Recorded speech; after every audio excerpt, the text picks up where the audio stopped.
కువైట్లో బతాకాల్లో అడ్రస్లు అయితే ఎగిరిపోతున్నాయి, అది అందరికీ తెలిసిన విషయమే. తమ సివిల్ ఐడీలలో చిరునామాలను మార్చుకోవడానికి ప్రవాసులు చాలా ఇబ్బందులు పడుతున్నారనమాట. దీన్ని ఒక ముఠా అయితే దీన్ని ఒక మాఫియా లాగా చేస్తున్నారనమాట. అడ్రస్లను అమ్ముకుంటున్నారు.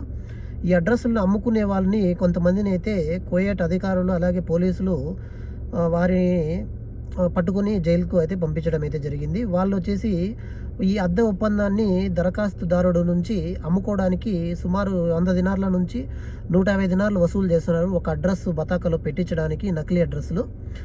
కాబట్టి ఇటువంటి వాటి మీద జాగ్రత్తగా ఉండాలని అధికారులు అయితే తెలియజేశారనమాట. ఏదైనా ఒరిజినల్ అడ్రస్ అయితేనే పెట్టుకోవాలి. ఏ అడ్రస్ అంటే అడ్రస్ డబ్బులు తీసుకొని పెట్టేశారు, అవన్నీ ఇప్పటికేం పని జరుగుతుంది, మళ్ళీ అయినా ఇబ్బంది పడతాము. కాబట్టి ఒరిజినల్ అడ్రస్ ఉంటేనే పెట్టుకోండి. ఏదంటే అది పెట్టుకుంటే పోలీసులు దొరికినట్లయితే మళ్ళీ అయినా అట్రప్లాఫ్ అవుతుంది అడ్రస్. అది కువైట్లో అయితే బతాకా చిరునామాలను అమ్ముకుంటున్న మాఫియా అనమాట. మోసపోతున్న అమాయకులు. అంటే అడ్రస్ కూడా చాలా రోజులు ఉండదు, కొద్ది రోజులు ఉంటుంది. ఆ తర్వాత అదే అడ్రస్ మళ్ళీ ఎవరికన్నా అమ్మేస్తారు. అప్పుడు మనకి వెళ్ళిపోతుంది, వాళ్ళకు ఉంటుంది.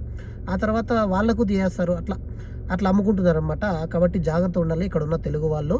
వీడియోకి లైక్ చేయండి. మరో వీడియోలో కలుద్దాం. Bye friends.